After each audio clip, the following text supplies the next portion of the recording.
Yang sangat saya hormati Kepala SDN 1 Losarilor, yang saya hormati Bapak Ibu Guru SDN 1 Losarilor, dan tenaga kependidikan yang saya hormati.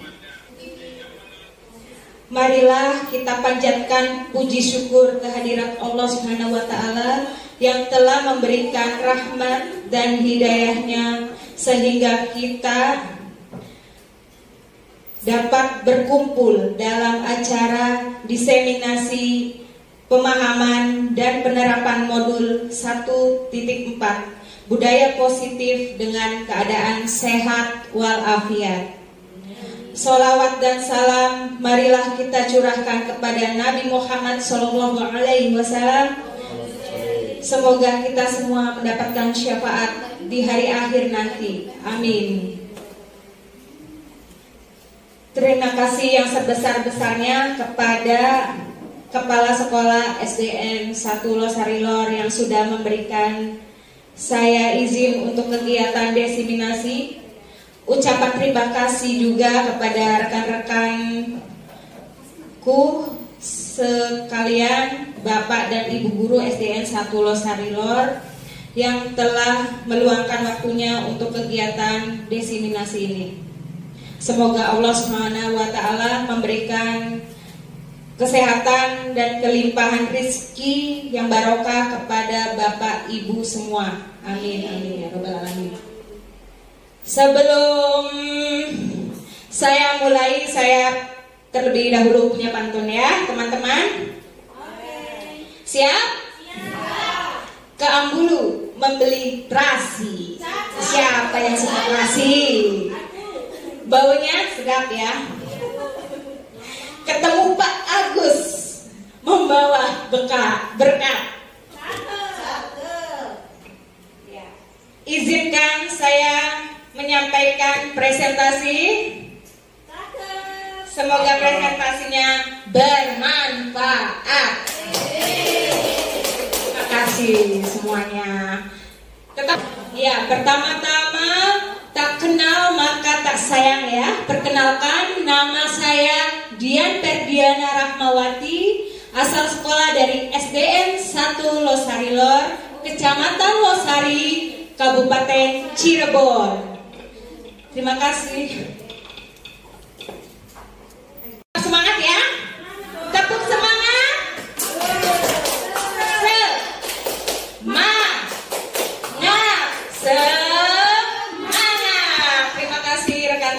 Sekalian, ya, acara agenda kegiatan hari ini yang pertama adalah berdoa, kedua adalah tujuan kegiatan, yang ketiga materi dan tanya jawab, dan keempat adalah penutup. Bismillahirrahmanirrahim. Mari kita awali kegiatan hari ini dengan bacaan basmalah. Bismillahirrahmanirrahim. Tujuan kegiatan hari ini yaitu melakukan pengimbasan tentang materi budaya positif kepada rekan-rekan guru SDN 1 Losarilor dan bersinergi dengan semua komponen sekolah untuk menciptakan budaya positif di lingkungan SDN 1 Losarilor. Konsep inti budaya positif yaitu perubahan paradigma belajar, disiplin positif, nilai-nilai kebajikan, kebutuhan dasar manusia, motivasi perilaku manusia, posisi kontrol guru, keyakinan kelas, dan segitiga restitusi. Pembelajaran dengan paradigma baru. Pembelajaran dengan paradigma baru merupakan pembelajaran yang dirancang berdasarkan prinsip pembelajaran berdiferensiasi sehingga para peserta didik belajar sesuai kebutuhannya berdasarkan tahap perkembangan sesuai teori psikologi modern untuk mewujudkan profil pelajar Pancasila. Paradigma perubahan. Ya, di sini kita akan mempraktekkan 2 orang rekan guru. Sebelum kita praktek, kita ice breaking dulu yuk. Oke, sesuai ininya. Ayo, buka tutup, buka tutup, bertepuk tangan. Buka tutup, buka tutup, tepuk tangan lagi. Digulung-gulung, digulung-gulung, sambil tersenyum. Digulung-gulung, digulung-gulung, sambil tertawa. Terima kasih semuanya. Ya, ada yang bisa bantu saya? Teman-teman? Pak Ufi dengan Ibu Ita. Ibu Ita. Apa pikir?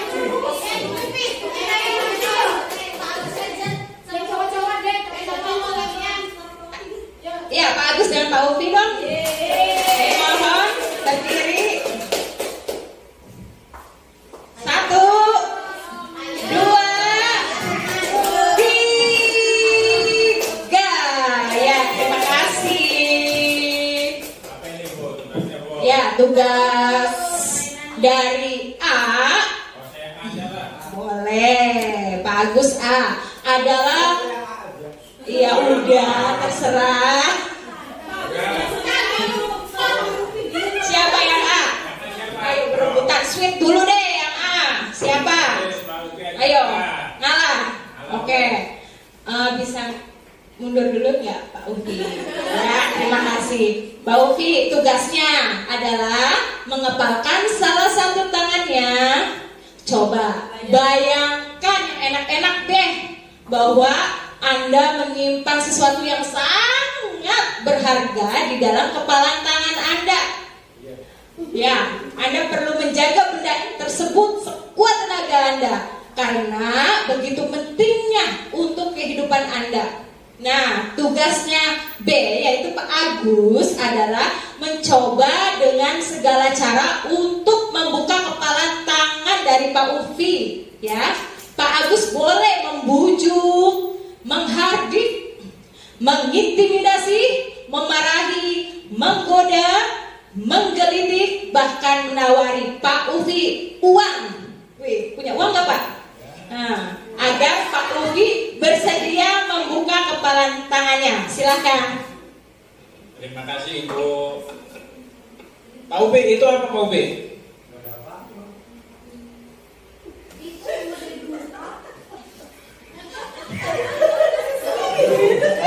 Kenapa langsung dibuka Pak Ufi? Berarti mungkin tangan satunya Pak Ufi. Tangan ini kan cuma tipuan. Oh iya. Tadi kelihatannya dua-duanya menggenggam. Yang kanan tidak ada apa-apa. Yang tangan kiri Pak Ufi, coba Pak Ufi, isinya apa Pak Ufi? Ya, kita kan teman Pak Ufi, masa mau tahu? Apa Pak Ufi? Coba lihat. Bayar dulu lah. Bayar, jangan bayar Pak Ufi dah. Nanti kita beli es bareng Pak Ufi. Saya tidak suka minum es ya. Makanya saya mending bayar aja lah. Jadi bisa beli sesuatu sesuai keinginan saya. Berapa Pak Ufi? Harusnya punya berapa? 50 aja, oh 50. Boleh lah 50. Ini masih terlalu berat. Lebih berat dari 50. Aduh. Gimana kalau 100? 100 Pak Ufi. Apa sih sebenarnya berharga apa itu Pak Ufi? 100. Dikit lagi. Udah 100 saja Pak Ufi. Kita kan teman. Masa harga tawar menawar kan wajar. Ya. Oh, Belum boleh. Dah kayak gini Pak Ufi 100. Nanti besok saya antar Pak Ufi lah jalan-jalan kemana. Bisa berapa sendiri Pak? Barangkali itu nanti motornya ya dipakai istri kan, nanti nggak ada motor saya pakai boncengin lah. Kayaknya mobil mau. Ya udah Diantarnya pakai mobil, pakai AC-nya. Udah 100 aja, kita kan support. Ya. Ayo guys, kita kembali ya. Kalau misalkan ini 75.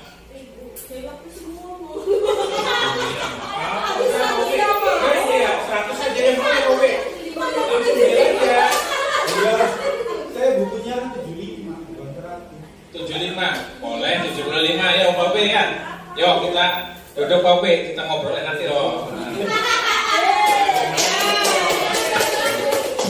Terima kasih buat Bapak Ufi dan Bapak Agus yang sudah mempraktikkan paradigma perubahan tadi yang telah dicontohkan oleh Pak Ufi dan Pak Agus. Bagaimana teman-teman? Bagus. Isinya apa kesimpulannya? Kesimpulannya bahwa kontrol berada di diri kita sendiri ya. Mau kita buka, mau kita tutup itu yang menentukan diri kita sendiri. Ya, di sini cobalah buka. Tapi kalau kitanya nggak mau dibuka, tetap keke ya, nggak mau dibuka. Apakah A atau B yang membuka kepalan tangan A? Mengapa? Apa alasan A atau B yang membuka kepalan tangan A? Apakah A atau B yang tetap menutup kepalan tangan A? Mengapa? Apa alasan A atau B tetap menutup kepalan tangan A?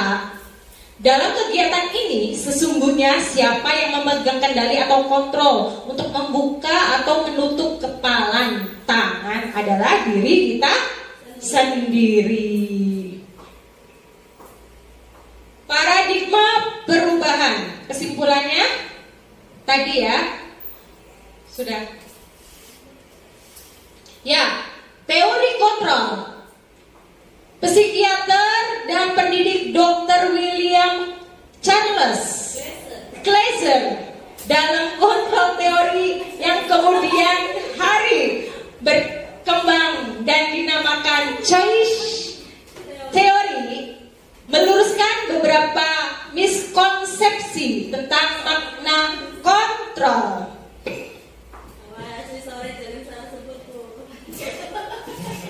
Makanya saya dijeda. Mengubah paradigma stimulus respon ke pendekatan teori kontrol. Stimulus respon, realitas kebutuhan kita sama. Teori kontrolnya yaitu realitas kebutuhan kita berbeda. Stimulus respon, semua orang melihat hal yang sama. Teori kontrol, setiap orang memiliki gambaran berbeda. Stimulus respon, kita mencoba mengubah orang agar berpandangan sama dengan kita.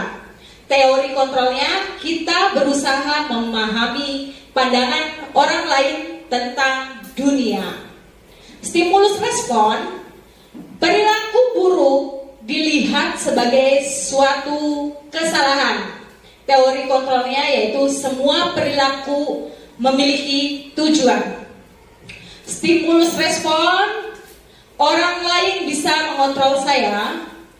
Teori kontrol, hanya Anda yang bisa mengontrol diri Anda. Stimulus respon, saya bisa mengontrol orang lain. Teori kontrol, Anda tidak bisa mengontrol orang lain. Stimulus respon, pemaksaan ada pada saat bujukan gagal. Teori kontrolnya yaitu kolaborasi dan konsensus menciptakan pilihan-pilihan baru.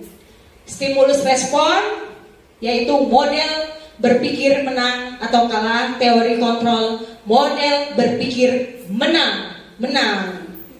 Ya, maaf tadi saya lanjut aja. Oke.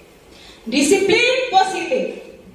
Disiplin berasal dari bahasa Latin yaitu disciplina yang artinya belajar. Makna asal dari kata ini berkonotasi dengan disiplin diri dari murid-murid Socrates dan Plato. Socrates.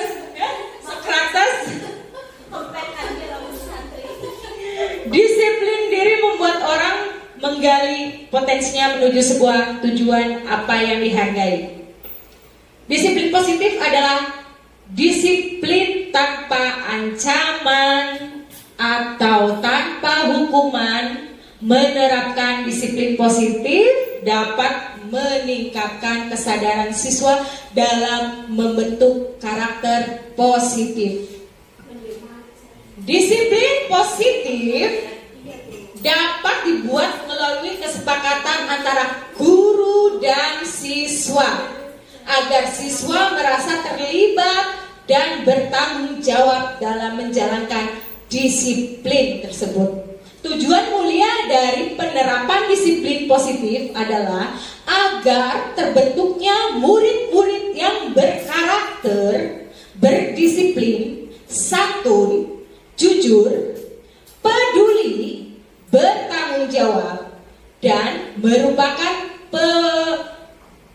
belajar sepanjang hayat sesuai dengan standar kompetensi lulusan yang diharapkan.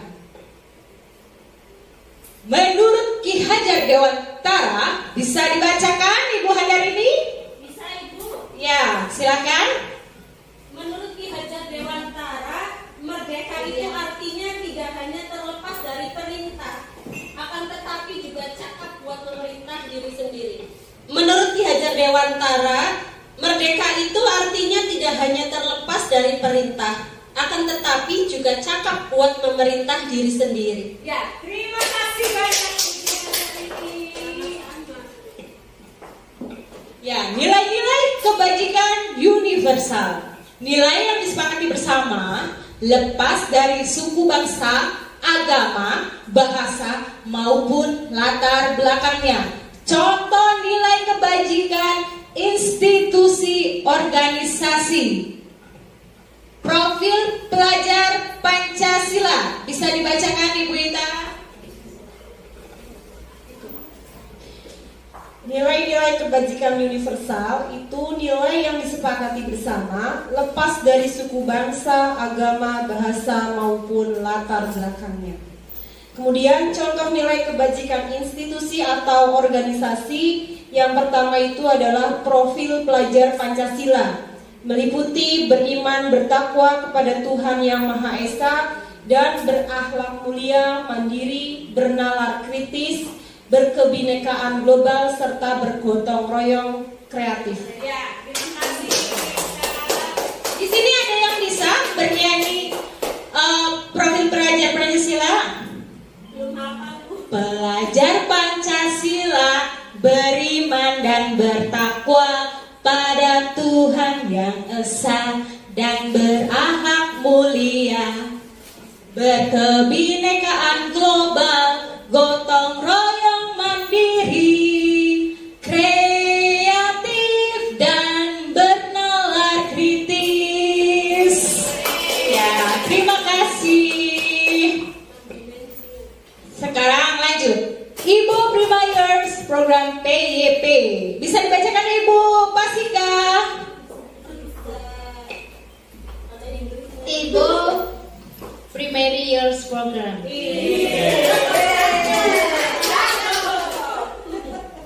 Toleransi, rasa hormat, integritas, mandiri, menghargai, antusias, empati, keingintahuan, kreativitas, kerjasama, percaya diri, komitmen.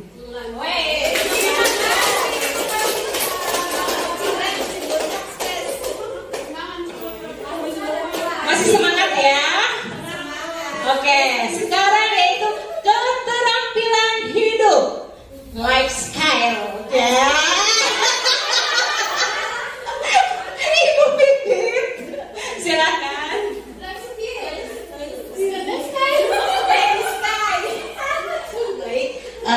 Contoh nilai kebajikan institut atau organisasi, di sini ada keterampilan hidup atau life skill, yaitu dapat dipercaya, lurus hati, pendengar yang aktif, tidak merendahkan orang lain, dan memberikan yang terbaik dari dirinya sendiri.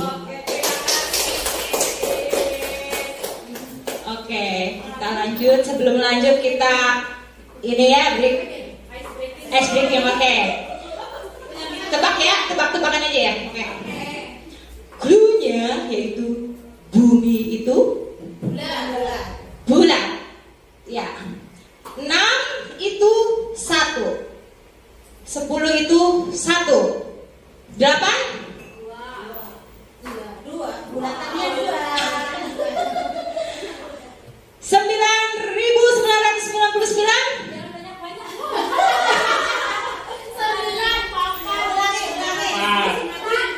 Oke.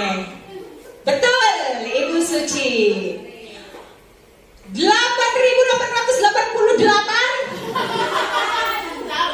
Berapa? Oke, bagus. Siap. Lalu berapa lagi? 2. Nah, belum juga pertanyaannya. 1086. 3. Iya, betul Ibu Suci. 4. Terima kasih. Tepuk tangan. Teori motivasi, hukuman dan penghargaan restitusi. Teori motivasi perilaku manusia. Apa Ibu Pas bahasa Inggrisnya? Barangkali saya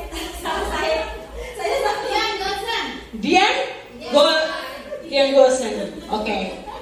1. Untuk menghindari ketidaknyamanan atau hukuman.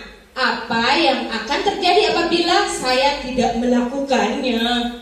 Yaitu motivasi eksternal. Motivasi eksternal selanjutnya yaitu untuk mendapatkan imbalan dari orang lain atau institusi. Apa yang akan saya dapatkan apabila saya melakukannya? Dan yang ketiga yaitu untuk menghargai diri sendiri. Saya akan menjadi orang yang seperti apa bila saya melakukannya? Motivasi internal atau tujuan disiplin positif. Dihukum oleh penghargaan. Apa benar penghargaan bisa menghukum? Nah, ya Bu. Tapi tidak selalu menurut saya Bu. Menurut ada yang bisa berpendapat lain atau gimana? Ibu Handarini? Menurut saya kadang boleh Bu memberikan penghargaan, tapi tidak selalu. Kalau selalu itu nanti takutnya berdampak buruk, anak akan kecanduan atau ketergantungan. Iya. Mereka tidak akan mengerjakan tugas dari Bapak Ibu gurunya kalau Tidak ada imbalannya. atau penghargaan yang diberikan. Tapi kalau sudah di dalam dirinya itu motivasi intriksinya niat belajar, insya Allah tidak ada penghargaan pun anak akan belajar. Terima kasih, super sekali Bu Handarini atas penjelasannya. Iya, terima kasih. Bentuk program kebajikan apresiasi. Dalam memberikan apresiasi, pengakuan perlu diingatkan beberapa hal.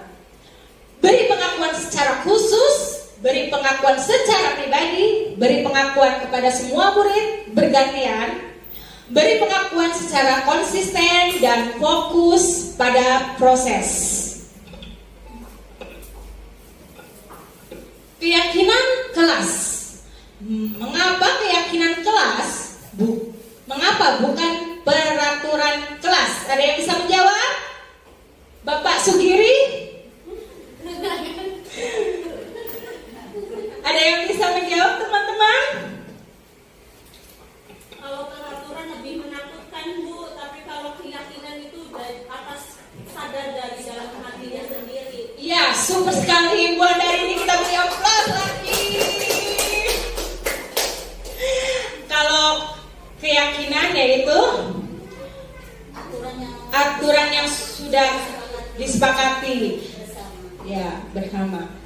Mengapa kita memiliki peraturan tentang menggunakan helm pada saat mengendarai sepeda motor? Ibu Ita bisa menjelaskan? Mengapa kita pakai helm saat mengendarai sepeda motor? Buat keselamatan, biar aman. Pinter-pinter sekali Ibu Bapak ini. Hah? Biar tidak ditilang, berarti takut sama polisi. Oh, kalau ditilang itu rugi ya? Rugi Bu, harus bayar. Iya, harus bayar ya. Aduh, kasihan. Oke, kita taati aja ya peraturan yang ada. Ya. Lalu, mengapa kita memiliki peraturan tentang menggunakan masker dan mencuci tangan setiap saat? Menjaga kebersihan supaya sehat. Lalu apa lagi? Tidak tertular penyakit. Super sekali Ibu Suci. Kewajiban, ya, biar tidak merugikan orang lain juga ya. Kalau kita sedang sakit tidak tertular oleh orang lain ya. Lanjut ya.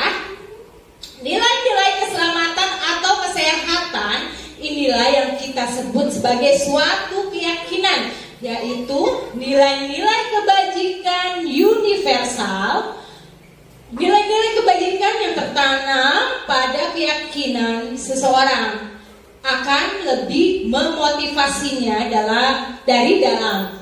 Seseorang akan lebih tergerak dan bersemangat untuk menjalankan keyakinannya daripada hanya sekedar mengikuti serangkaian peraturan tertulis tanpa makna. Jadi walaupun sudah tertulis keyakinannya, peraturan kalau tidak didasari di dalam diri kita sendiri, maka susah untuk menerapkannya ya. Seperti terpaksa jadinya ya. Murid-murid pun demikian, mereka perlu mendengarkan dan memahami arti sesungguhnya tentang peraturan-peraturan yang diberikan. Apa nilai-nilai kebajikan di balik peraturan tersebut? Apa tujuan utamanya? Agar mereka tidak hanya sekedar mengikuti serangkaian peraturan-peraturan tanpa memahami tujuan mulianya.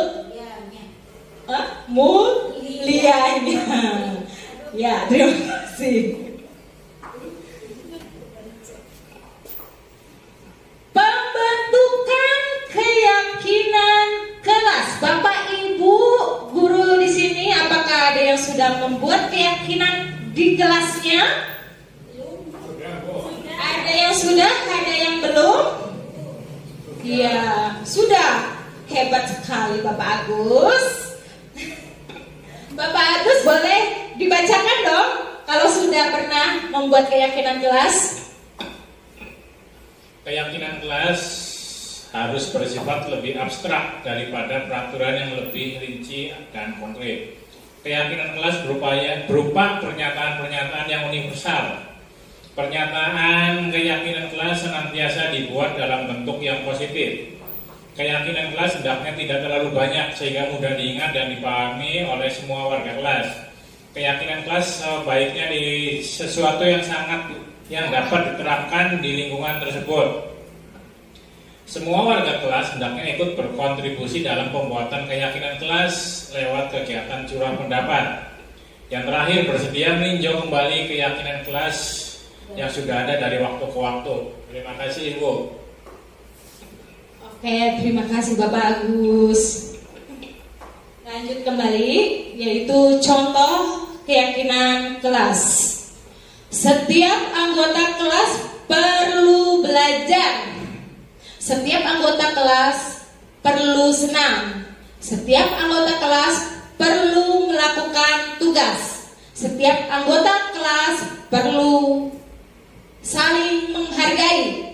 Setiap anggota kelas perlu merasa aman. Lanjut Ibu Ita. Selalu bersikap positif, kemudian senantiasa menjadi diri terbaik, percaya dan menghormati orang lain serta barang miliknya, dan berkomitmen terhadap setiap tugas dan senantiasa membantu. Terima kasih Ibu Ita. Lanjut Ibu Handarini, tolong bacakan Peraturan kelas. Peraturan kelas yang mana Bu? Maaf saya ke depan kalau tidak kelihatan. Kami meyakini bahwa sangat penting untuk menghormati semua orang dan barang milik orang lain. Bekerja, kami meyakini bahwa sangat penting untuk mengerjakan segala pekerjaan atau mengikuti kegiatan yang telah ditugaskan. Diterima dan dimiliki, kami meyakini bahwa sangat penting untuk merasa diterima pada suatu kelompok dan saling peduli satu dengan yang lainnya. Ya. Terima kasih Ibu Handarini. kebutuhan dasar manusia. Kebutuhan dasar manusia adalah segala sesuatu yang kita lakukan untuk mendapatkan apa yang kita inginkan. Seluruh tindakan yang kita lakukan memiliki tujuan tertentu, dan semua usaha terbaik yang kita lakukan adalah dalam rangka agar kebutuhan dasar kita terpenuhi dengan baik. Kebutuhan dasar manusia ada apa saja ya? Yang pertama, bertahan hidup adalah kebutuhan yang bersifat fisiologis untuk bertahan hidup. Misalnya apa? Kesehatan, rumah, dan makanan. Ya, lanjut. Kebutuhan kasih sayang, iya, dan diterima, meliputi kebutuhan akan hubungan dan koneksi sosial, kebutuhan untuk memberi dan menerima kasih sayang, dan kebutuhan untuk merasa menjadi bagian. Lalu kebutuhan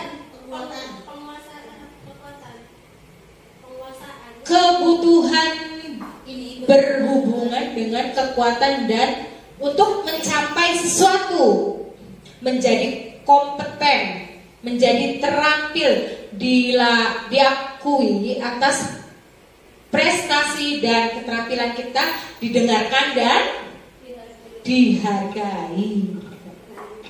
Kebutuhan yang selanjutnya, kebebasan adalah kebutuhan akan kemandirian, otonomi, memiliki pilihan, dan mampu mengendalikan arah hidup seseorang. Yang terakhir yaitu kebutuhan akan kesenangan. Contohnya apa Ibu Handarini? Contohnya saya suka menyanyi, saya senang kalau Suka menyanyi. Ibu Ita senangnya jalan-jalan, shopping. Terus Ibu Fitri sepak bola nih. kuliner asik. Bapak Agus apa? Makan-makan. Ibu Fasika ngemil. Ibu Suci kesenangannya? Oh, drakor. Oke, Bapak Upi sukanya apa Bapak Upi? Belajar. Apakah belajar kesenangan? Menurut saya pusing. Kami bagi Pak Upi yaitu kebutuhan, kesenangan ya. Kalau nggak belajar mumet kayaknya ya Bu ya. Ya. Yang pusingin apa yang santai. Dunia berkualitas. Bisa dibacakan Ibu Fasika? Oke. Dunia berkualitas. Dunia berkualitas adalah tempat khusus dalam pikiran, tempat menyimpan gambaran representasi dari semua yang diinginkan, bisa berisi orang-orang, hal-hal dan apa saja yang terbaik dalam hidup, dan membuat merasa bahagia dan terpenuhi kebutuhan dasar. Kebutuhan dasar bersifat lebih umum dan universal, sedangkan dunia berkualitas lebih unik dan personal. Guru dapat membangun interaksi yang memberdayakan dan memerdekakan murid. maka murid akan meletakkan dirinya sendiri sebagai individu yang positif dalam dunia berkualitas. Oke. Terima kasih banyak Jessica. Di sini ada 5 posisi kontrol guru. Guru yang pertama yaitu sebagai penghukum. Yang kedua, pembuat merasa bersalah. Yang ketiga, sebagai teman. Keempat, pemantau. Dan yang kelima, sebagai manajer. Oke. Baik, teman-teman, kita lihat dulu video berikut ini. Silakan. Menampilkan 5 adegan interaksi guru dan murid. Silakan menonton dan merefleksikannya.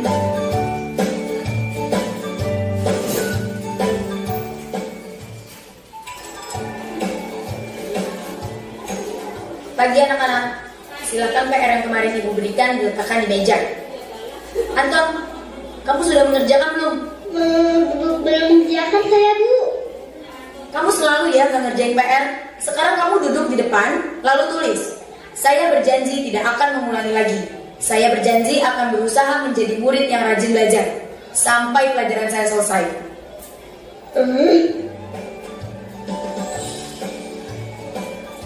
Pagi anak-anak, hari ini ada tugas ya. Ada yang belum mengerjakan? Anton, kamu sudah mengerjakan? Belum, Pak. Kamu nggak ngerjain tugas ya? Kamu mau jadi apa nanti? Kamu lihat sekolah Anda sih?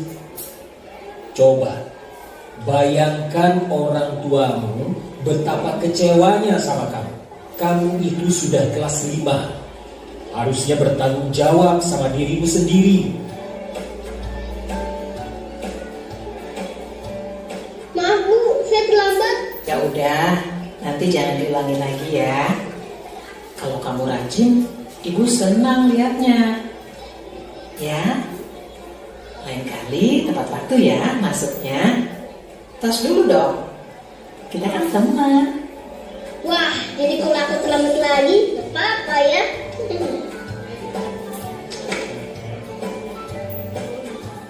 Kamu kok nggak pakai baju olahraga? Bapak catat, kamu sudah 3 kali loh nggak ikut olahraga bulan ini. Iya, Pak. Sudah 3 kali berarti saya dapat sanksi, Pak.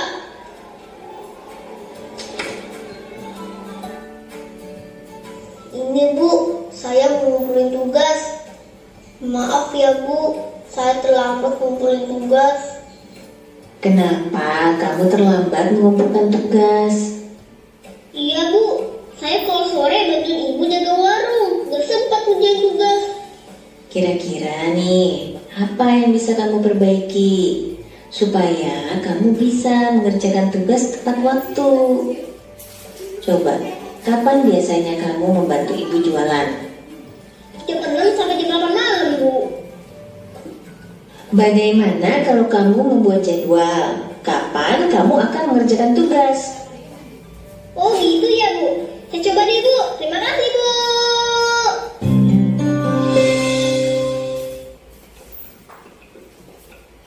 Menampilkan 5 adegan interaksi guru dan murid.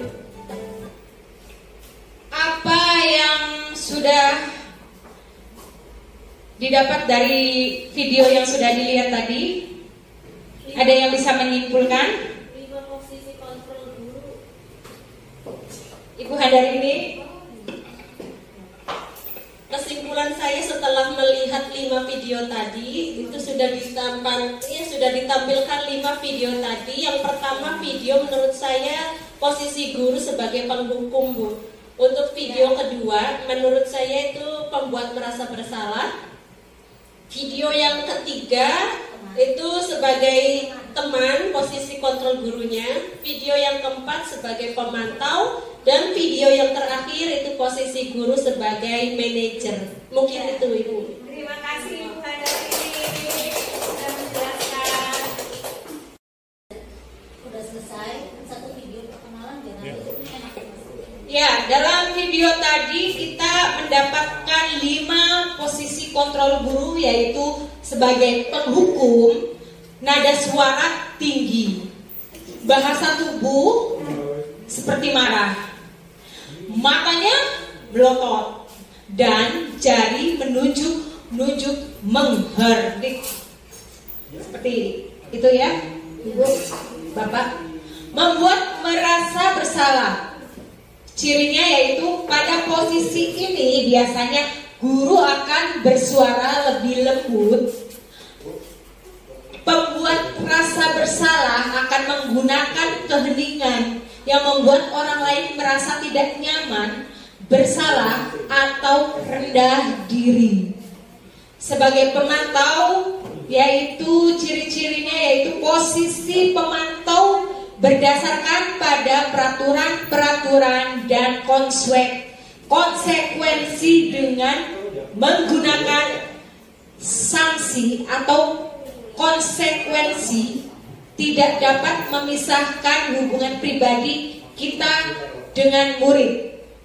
Sebagai teman, yaitu guru pada posisi ini tidak akan menyakiti murid, namun akan tetap berupaya mengontrol murid melalui persuasi. Posisi teman pada guru bisa negatif ataupun positif. Manajer, posisi di mana guru membimbing murid untuk memiliki sikap disiplin positif, mempersilahkan murid mempertanggungjawabkan perilakunya, mendukung murid agar dapat menemukan solusi atas permasalahannya sendiri. Hukuman, tidak terencana, tiba-tiba murid tidak tahu apa yang akan terjadi dan tidak dilibatkan. Hukuman bersifat satu arah dari pihak guru yang memberikan. Pada murid hanya menerima suatu hukuman tanpa melalui suatu kesepakatan atau pengarahan. Hukuman yang diberikan bisa berupa fisik maupun psikis. Konsekuensi sudah terencana atau sudah disepakati. Umumnya bentuk-bentuk konsekuensi dibuat oleh pihak guru atau sekolah, dan murid sudah mengetahui sebelumnya konsekuensi yang akan diterima bila ada pelanggaran. Pada konsekuensi, murid tetap dibuat tidak nyaman untuk jangka waktu pendek. Restitusi, proses menciptakan komunikasi bagi murid untuk memperbaiki kesalahan. Proses kolaboratif yang mengajarkan murid untuk mencari solusi sendiri atas kesalahan yang dibuatnya. Nah, di sini ada contoh penerapan 5 posisi kontrol guru. Kasusnya yaitu siswa terlambat masuk kelas, disuruh berdiri di depan sampai jam pelajaran selesai, yaitu guru sebagai penghukum. Dan berapa kali ibu bapak harus memberitahu kamu selalu saja mengecewakan ibu bapak. Itu guru sebagai membuat merasa bersalah.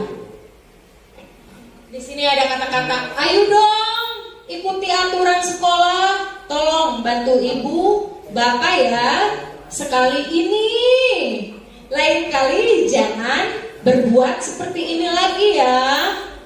Itu sebagai teman.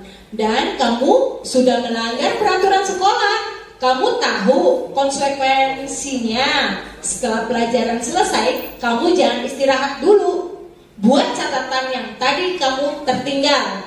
Itu sebagai pemantau. Dan yang terakhir itu ada kata-kata, apakah kamu tahu kesalahanmu? Kira-kira bagaimana kamu memperbaiki kesalahanmu? Itu adalah sebagai manajer.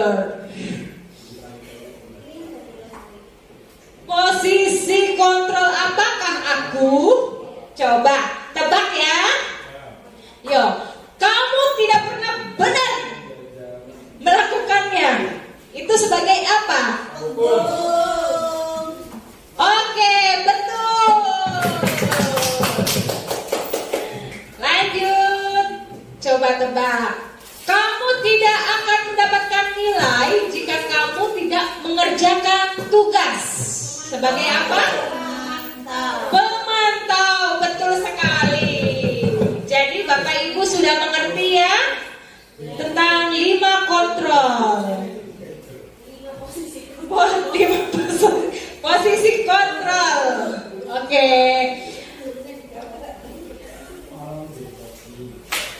Tadi kasus. Di sini ada sebuah kasus.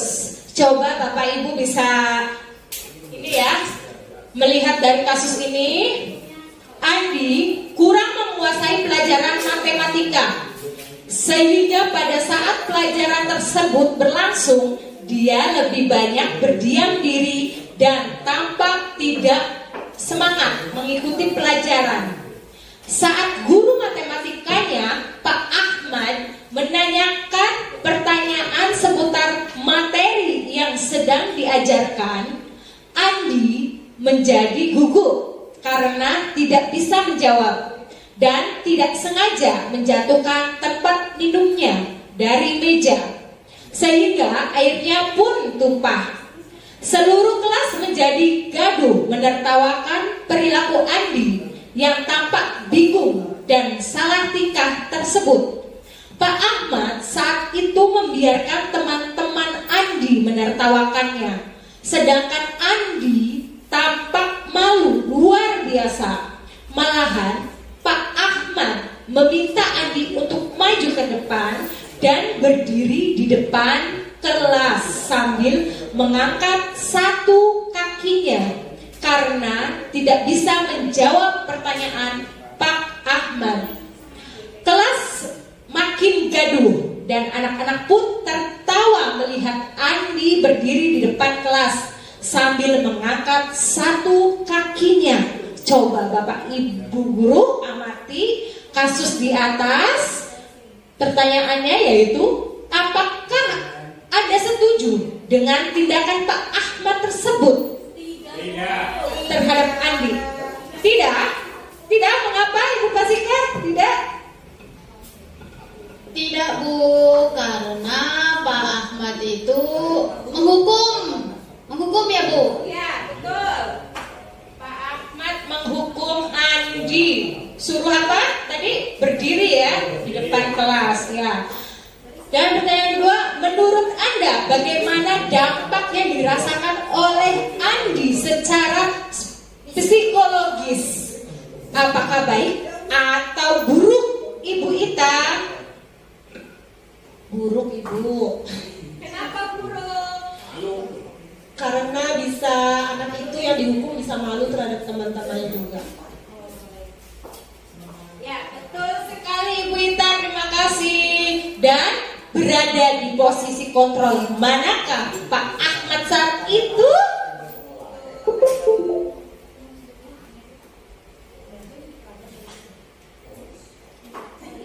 Di mana? Ibu Pipit? Posisi kontrol sebagai guru, Pak Ahmad ini sebagai penghukum. Terima kasih jawabannya teman-teman ya. Segitiga restitusi.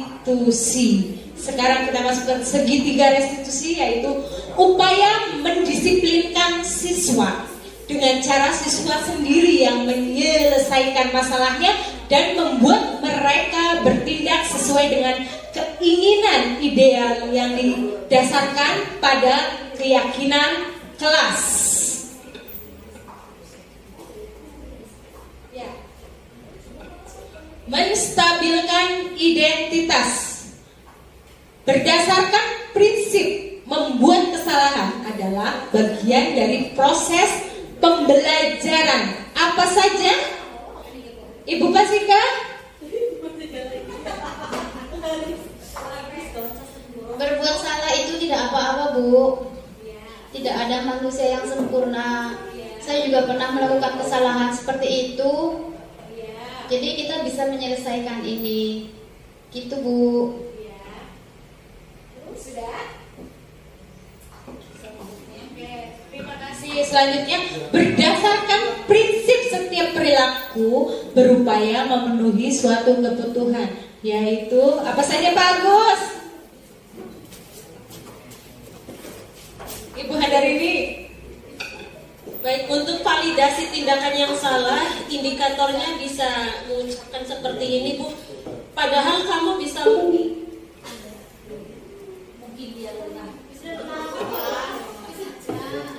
Baik, untuk validasi tindakan yang salah, indikatornya bisa seperti ini mungkin ya, Bu ya. Padahal kamu bisa melakukan yang lebih buruk dari ini ya. Untung aja kamu tidak melakukannya.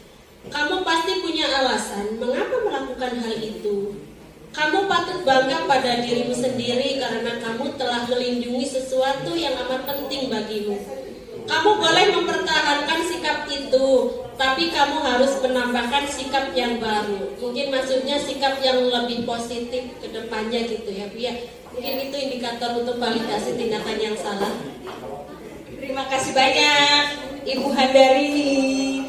Sekarang menanyakan keyakinan, yaitu berdasarkan prinsip teori kontrol, bahwa pada dasarnya kita bermotivasi secara intrinsik. Coba Mbak Ibu Fitri, Ibu Pipit. Baik, adapun untuk menanyakan keyakinan, yang pertama yaitu apa yang kita percaya sebagai kelas atau keluarga, dan apa nilai-nilai umum yang kita telah sepakati. Selanjutnya yaitu apa bayangan kita tentang kelas yang ideal, dan yang terakhir, kamu mau jadi orang yang seperti apa. Terima kasih. Terima kasih Bu Pipit. Nah, kalau kau suka hati tepuk tangan. Kalau kau suka hati tepuk tangan. Kalau kau suka hati, mari kita lakukan. Kalau kau suka hati, tepuk tangan. Terima kasih, segitu aja.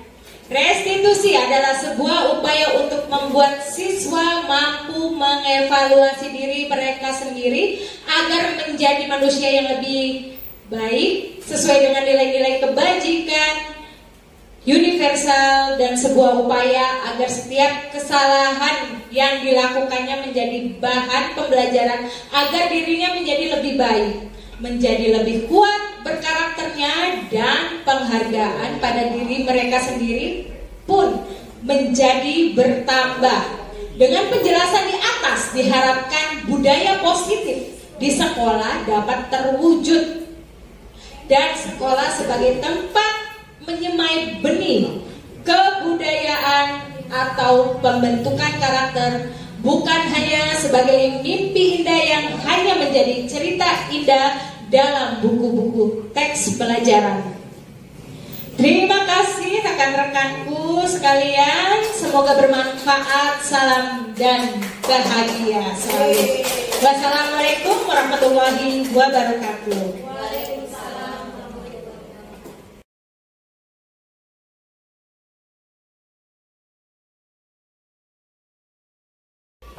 Assalamualaikum warahmatullahi wabarakatuh. Waalaikumsalam warahmatullahi wabarakatuh.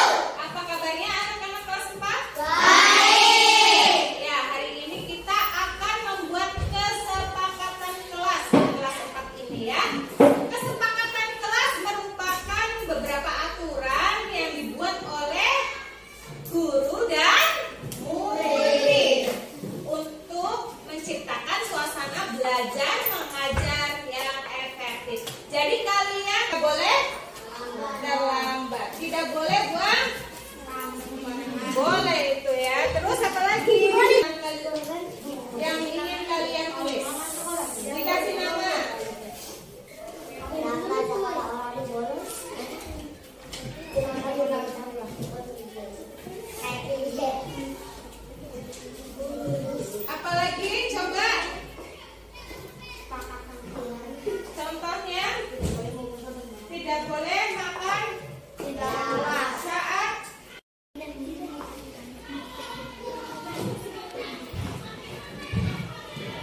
dalam kelas ya.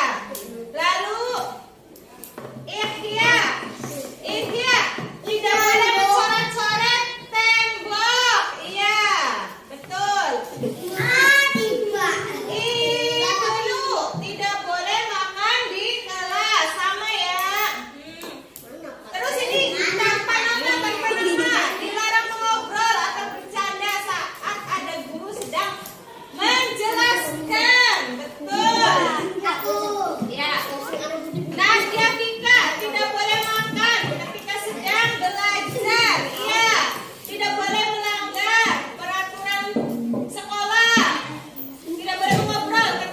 Dari beberapa kesepakatan kelas yang sudah kalian buat, kita sudah mendapatkan kesimpulan dan kata yang positif. Yang ibu panggil silakan maju untuk membacakan kesepakatan kelas kita yang baru. Ya, yuk Raisa.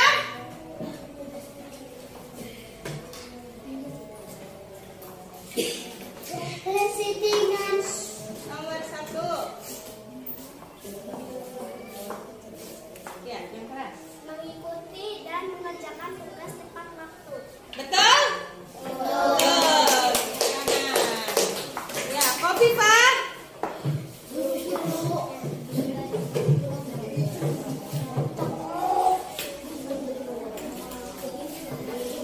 Yang kedua, Belajar dengan sungguh-sungguh. betul? Aska. Alhamdulillah. Berdoa sebelum dan sesudah belajar. Betul, semangat. Dan mengingat peraturan yang ini dan kita terapkan di dalam kelas. Terima kasih ya anak-anak. Assalamualaikum warahmatullahi wabarakatuh.